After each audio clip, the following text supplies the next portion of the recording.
Hello, hello. How are you today?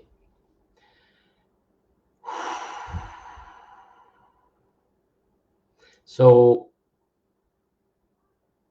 the energies are so interesting right now.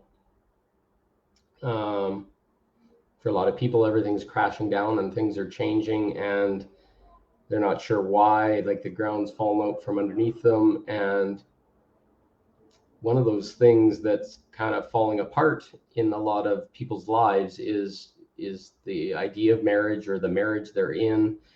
Sometimes those marriages can be even common law relationships or places where we've chosen to kind of marry ourselves. So, kind of create a commitment to maybe a job or to uh, abundance or our children, even, and then a spouse. Uh, it's a really messy process in a 3D world to try and feel safe and protect ourselves by joining with another.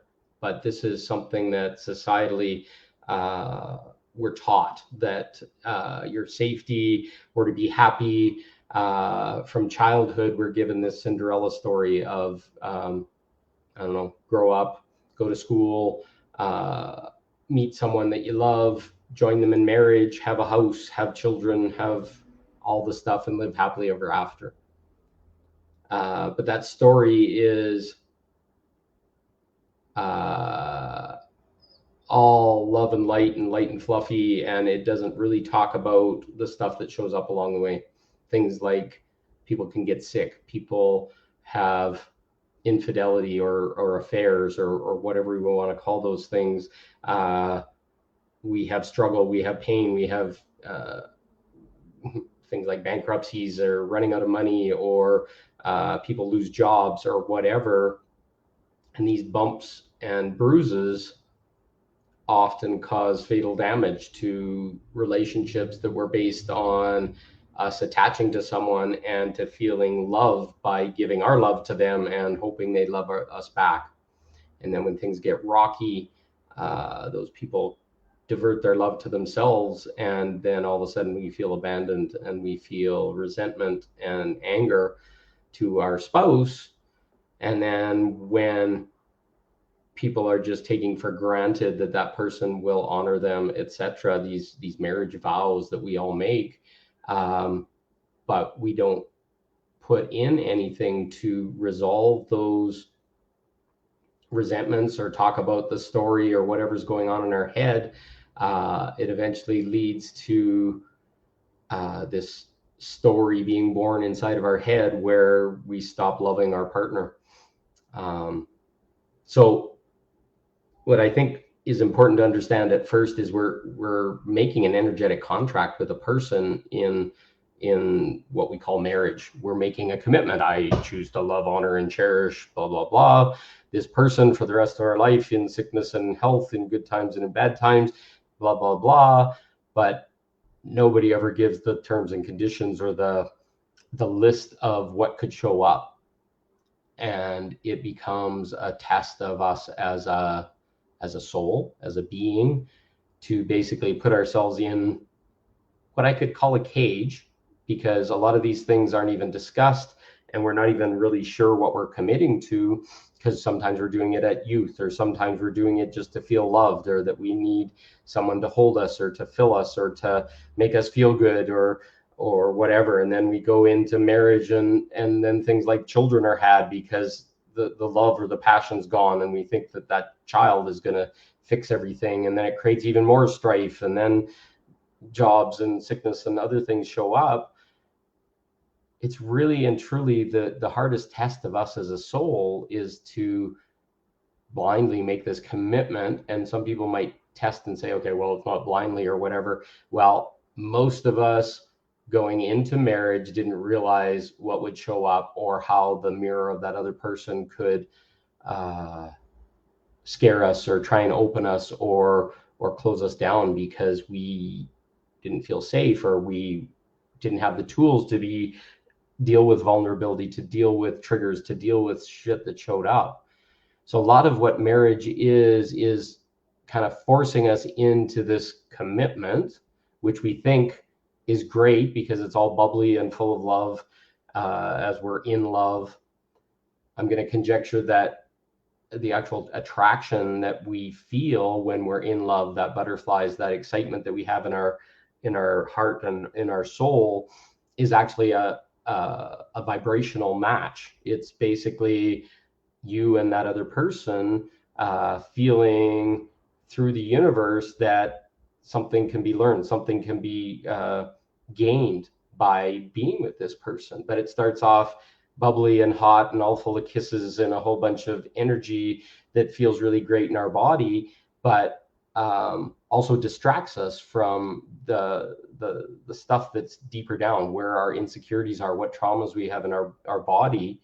And then we go through that, what they call the honeymoon stage, which could be like up to a year, and it's all hot and bothered and exciting and going out for dates and feeling fun and all this kind of stuff.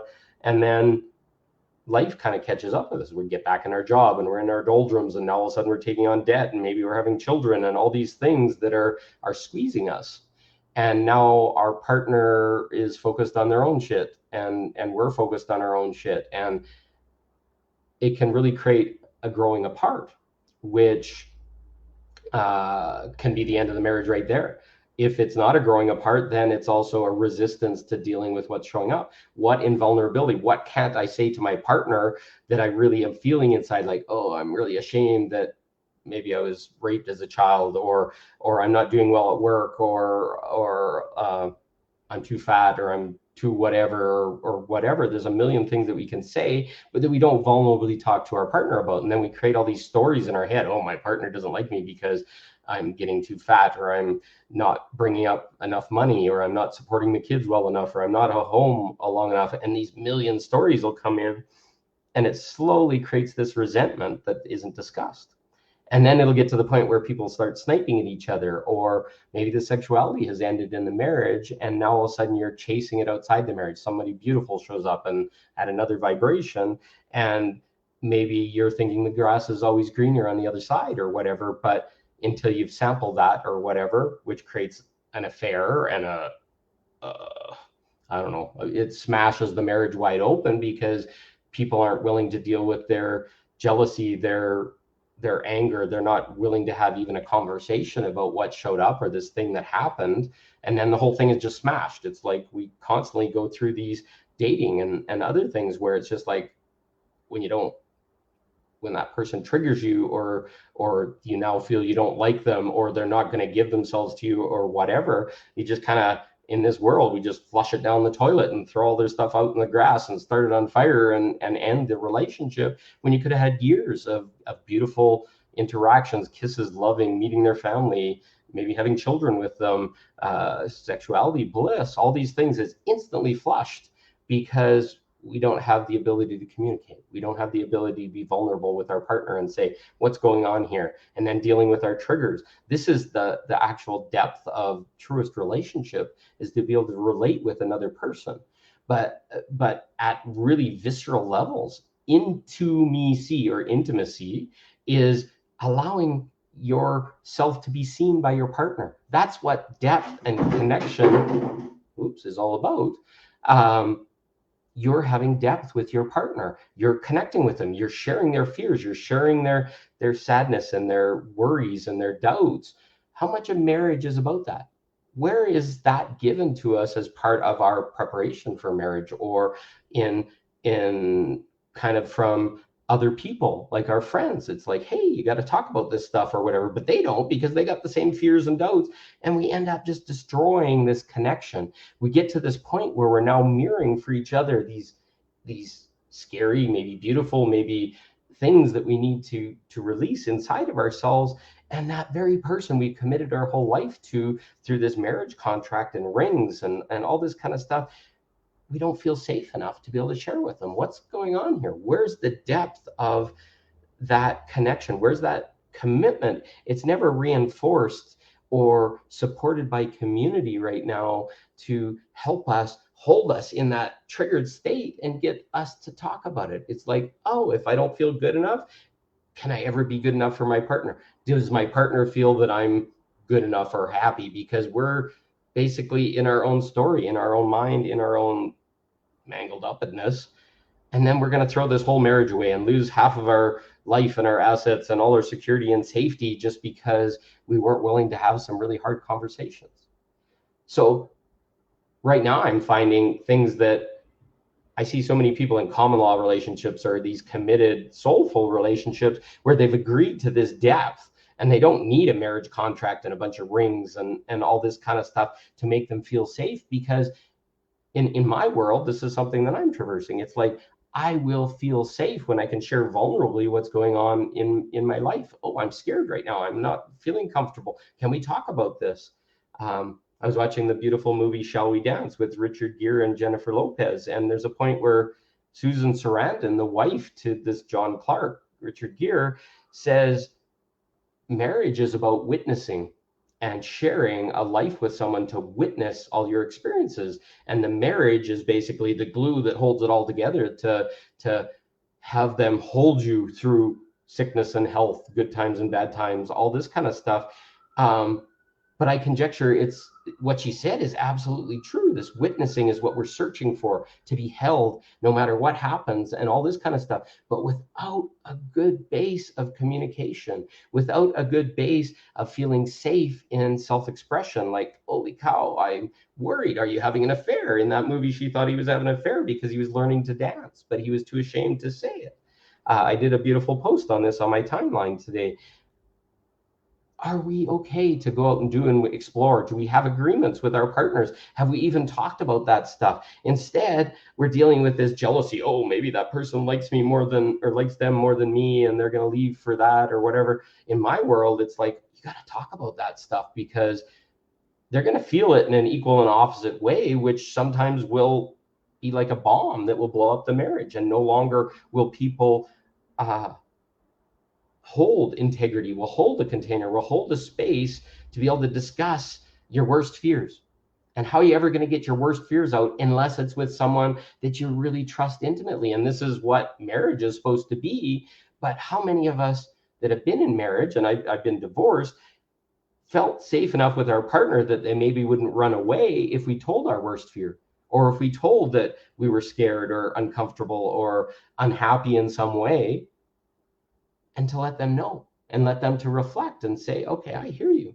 And it's not about fixing. Sometimes it's like, oh, that's what that energy was. And oh, that was so weird to have had to go through that. And I thought it was an affair. Or I thought you were not loving me anymore, when it's just not talking. It's not communicating. So I don't think marriage is what we're saying it should be. We are locking ourselves in with a whole bunch of expectations that have never been stated. Each culture, each person, each way they've grown up, how their parents were, whether their parents were divorced, etc., all creates this unique, messy subset of the person's beliefs of what's going on in the marriage, or some reflection. Even their friends can be, it's like, hey, your husband must be having an affair because he goes out all night and drinking and whatever, or you're doing it because blah, blah. All this mangled mess of people trying to feel safe, or codependent, wanting to feel the same, or commiserating. It's like, oh, yeah, I'm in a divorce. Maybe you're going to have it. I can remember when I was having my divorce, my wife's friends kept telling her all their worst fears and projecting them on me, like I was going to steal all the money. And when I left, it was completely amicable. It was all about love, but it was not the love in the way that most people knew. It was about self-love and me finding myself first so that I could love. But at the same time, there was a lot of untruth. There was a lot of other things. There was some trauma that she had in her past that showed up, and it was projected at me. Oh, you're too fat, you're whatever. And I believed it, but I didn't know the reasons why. So we start going down, and if we could have unearthed all these things that were eating at this thing, and truthfully, it's teaching us to move inside, to be vulnerable, to be and trust ourselves. We're worthy no matter what, and to get to that point so that we can share it with our partner, and then they're going to feel beautiful, because now you've connected at this really depth and level, and with that comes depth of sexuality, depth of pleasure, depth of forgiveness, depth of all these things, because now you sat in this marriage and assumed it would all happen, but it never did, and then we're resenting it. When all of a sudden we start exploring and going deeper, all of a sudden we crack open to this other person. There's nothing we can't share. And then this is like, at the same time as being your partner, it's your best friend and your most trusted confidant, and all this kind of things that we didn't get in any other way. When does the marriage contract teach us that? Did we learn that from our parents? Did we learn that from past lovers or whatever? No, a lot of times it's just about self-protection, and I got to pretend to be what they like, and dating and all this kind of stuff. Hey, I'm rich and blah blah blah. And do you really want a woman that's there for your money as a man? Does the woman want her to be seen just for her body? You want to have somebody that's beautiful to talk to, maybe loves to cook good food, or you like to cook good food for them, and all these beautiful things become an addition to the intimacy, to the depth, to the sharing, to the cracking open. And I'm going to tell you right now, through the awakening through sexuality stuff that I talk about, our deepest, most intimate connection of sexuality, of opening to the emotions, to the pleasure, to the orgasms, to everything, that's the stuff that just further cracks us open. It takes the mud that's caked all around us, and all the fears and all the doubts and all the worries, and now you're deeply intimate with your partner, and you're you're trying to kind of join with them in our godliness, and sharing with them, and then having pleasure and going up into space, and then we're coming apart. Now we're back to two separate beings having these experiences. And yeah, it's messy and gritty sometimes, and I can talk about it. It's like, oh geez, whatever. A good example that I have is, can you imagine a man that was at work and some young woman walked up to him and says, hey, I really want to have sex with you? This happens sometimes. And the man's like, oh no, I've got a marriage contract, I'm not going to do that. And he's going around carrying this kind of weight of like, that would have been interesting to explore or whatever. But meanwhile, the wife thinks he's already having an affair because this energy shifted and this proposal was out there. Well, what if you had a relationship where the man could come home and say, hey, I had this experience and I'm a little scared to tell you, but a woman asked this, and it's exciting to me, but I still love you and I don't want to break up the marriage or whatever. And if the woman could receive it and say, okay, yeah, that's beautiful. Now, it's kind of interesting. Everybody just knocked off after I said that, which is scary as hell. But can you imagine if they could have that discussion and the woman could say, oh, okay, that's the energy that I'm feeling. And then all of a sudden she'd know, okay, it's not having an affair. And here, this is a suggestion, and some women may not agree with it. What if she could hold a space for him and say, okay, I would allow you to do this, but under these terms, to keep her safe, and allow him to see the other side, but still come back. But the requirement is, you got to tell me everything about it, because I'm going to be over here scared and I'm wondering what's going on. This is like advanced level stuff, but that's what things like polyamory and stuff try to do without breaking up a marriage, is putting all these rules and constraints so that people can be exploratory and then realize what they have in their marriage. Sometimes that is so stuck they don't even know that what they have, what amazing thing they have, until something like this shows up. So look at the new energies of, you're the only one and all this kind of stuff. No, we're dancing all the time with people who are going to show up, and you're going to be attracted to people, and you're going to share stuff. If we can create a container where everybody is just talking about what's showing up, then there's no lies, there's no weirdness, or reading the energy and saying, okay, he's cheating on me or she's cheating on me, or whatever. We're now in a place where we're dancing with whatever shows up, and it doesn't have to smash everything, because a lot of times the reason that we're scared about this is we're jealous that other person is going to take them away, or maybe they like them more than us, or whatever. But there's some cultures in Celtic traditions, there's something called the Samhain, where you renew a marriage contract every year. And there's like a 1 week period at the end of the marriage contract where within that culture, you can explore and do things within agreements. Some of these cultures are testing the boundaries of traditional words of marriage and what commitment is. But a lot of these things aren't even stated. It's like, hey, you'll never have another partner for the rest of your life. Well, I see so many men that have to lose all their female friends after because the woman's so insecure, and it can go both ways. We don't really allow the dance of life, the dance of feeling, the the flirting, the fun. And if we got that in our life, maybe it's more likely we're going to share that with our partner. But if it dies on the vine because we only have one that we can ever talk to again, or we're not really sure, or we're insecure of what those boundaries and those limits are, we crash and we fail. And then we want freedom again because there's this cage and we haven't discussed it, all through these words that we commit to that we didn't really fully understand.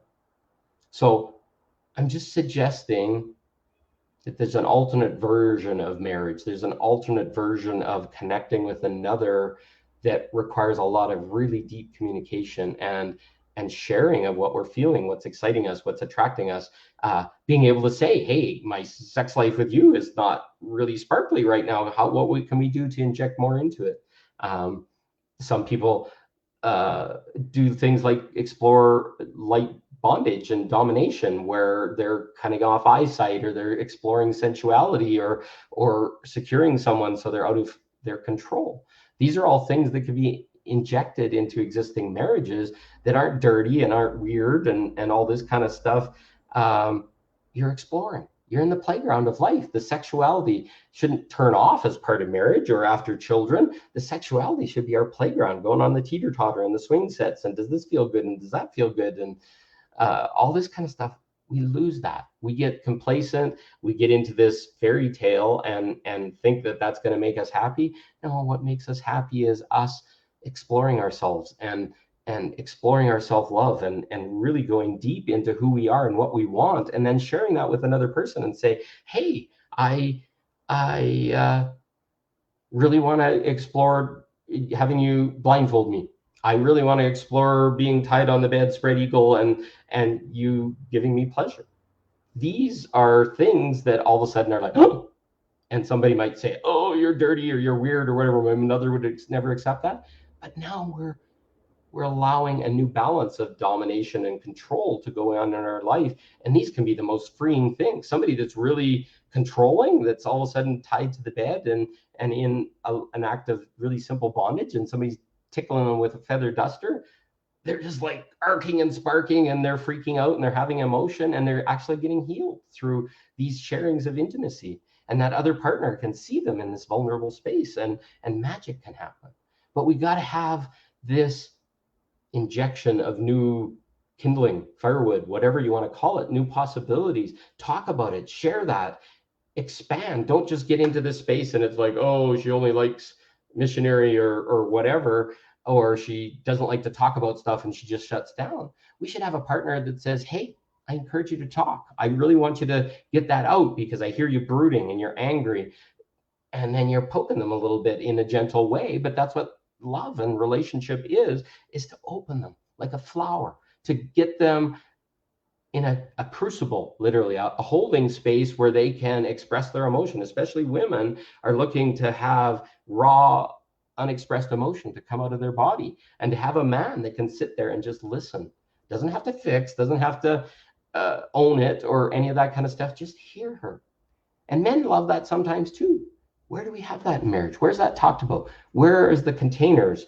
This is the spaces where, when we've committed to someone, that we open ourselves, we give that intimacy, we give that vulnerability, we share and risk that they might not love us because we're dirty or we're messed up or we have shame or whatever. It's all a story in our head. They love us no matter what. But sometimes we need somebody to say, hey, I don't think badly of you. Yeah, I had the same thing in my life and it made me feel the same. And talking to you about it makes me feel better. Oh, where's that in marriage? Where's all this depth? Like mixing our sexuality, our spirituality, our vulnerability, and our intimacy will give so much passion. It'll be like a dance. That's what my post is about today. A dance of two souls just going through whatever shit shows up and getting brighter by adding fuel to, oh geez, I'm ashamed, or my mother touched me or my dad touched me or whatever the story is, and I'm okay now, and I'm choosing to not be that, and I won't do that to our children, and I want to rise above it and burn that away, and we're now this burning light that feels really safe in all self-expression. Can you imagine a partner that supports you in that? Most marriages don't create that. You stumble upon it, the few that I've seen, but the rest of it, you don't get taught that. Nobody reinforces that. So we have to reimagine marriage. We have to reimagine relationship and make it around that intimacy, depth, and connection so that we can start the fire again. We can start to add to kindling to the fire. Can you imagine a beautiful sexual container? I see it so often where women burst into tears in the middle of an orgasm or something like that, because now we pop the bubbles of some trauma or some shame, and now she's freely expressing, and the armor and all the stories that go with it kind of express and release, and it takes time, and we integrate, but you need a partner. It's like, hey, I'm now feeling afraid, and all this stuff is bubbling up. Can you imagine a space where that guy or girl is laying with you every night, and you're talking about all this stuff that's bubbling up after you've opened it? And can you imagine the intimacy that's created, and the opening and the depth to now share even deeper stuff and darker stuff and stuff that no longer serves? And then this magic happens. They just get ignited, and these are starting to be some of the sacred initiations that come between a couple sharing deep sexual intimacy. This sexual power and energy just crashes us open, and it exposes and expresses and forces all these bubbles of trauma and anger and frustration and fear and doubt to smash out of our body. But marriage doesn't teach any of that. Sex is 5 positions and a 5-second orgasm after 10 minutes or whatever in this world. Oh, we need new ways. We need ways where sexual expression and this kind of stuff is taught, and how you heal your partner and hold space for your partner, and see stuff show up and don't feel shame about it. Revel in it and shine and smile. And it's like, hey, yeah, keep crying. I want to hear this, and I want it to be free from your body. And then the body opens up, and it's no longer closed off, and it's angry and it's frustrated. It's now open, and it's expressing, and joy is coming up. This marriage just ties us into, this is the way it has to be, and then you're stuck in a rock where we need to open to something better. We can make a commitment to person. We don't have to have all these rules that we don't know. And you come in and you make a contract with them right from the very beginning. This is the stuff that are my fears. This is the stuff that I want in my life. How do you do that with a person when marriage doesn't include that? It's a contract with a whole bunch of unwritten rules and a whole bunch of hierarchy and other stuff that serves no one anymore. So if this resonates, put something down on the bottom. I just getting new perspective, and this should start people bubbling and starting to understand what's not working and what's the old story, so that we can choose new. And there's nothing forcing. This is all scary, and it could be uncomfortable or whatever, but inside our heart, inside maybe our yoni or lingam or root chakra, we're starting to feel this bubble that there's something more, and that we're been caged and we've been trapped. And that's what 3D marriage is. It's a closure of love, closure of sexuality, closure and putting it in a box, and here's how it works. And did you know that back in English times, marriage was actually gave the right for the king to have, I think they called it prima noctra, where the king could have the virginity of the bride because they were married. Can you imagine building a tool like that that allowed this depravity to happen, and then the trauma that comes from that? It's time for a change. That's where marriage started. A lot of this stuff before, there was like hand ceremonies and blessings and where you'd make commitments, but not in a church. Can you imagine religion and all this kind of stuff that's tied in with marriage? And now we're starting to see some of the negatives of religion and the control. Well, it got into our marriage, and it got into our sex lives. Can you imagine a church that stoned people for giving themselves pleasure? You can't use protection, and now all of a sudden you got dozens of children just because you had sex with your wife. Look at all these control mechanisms that are part of the word marriage that we need to free ourselves from and start fresh. So hopefully this is food for thought, and thank you for the beautiful comments, Nicola, and I appreciate your reflections, Nicole and Claire. Thank you.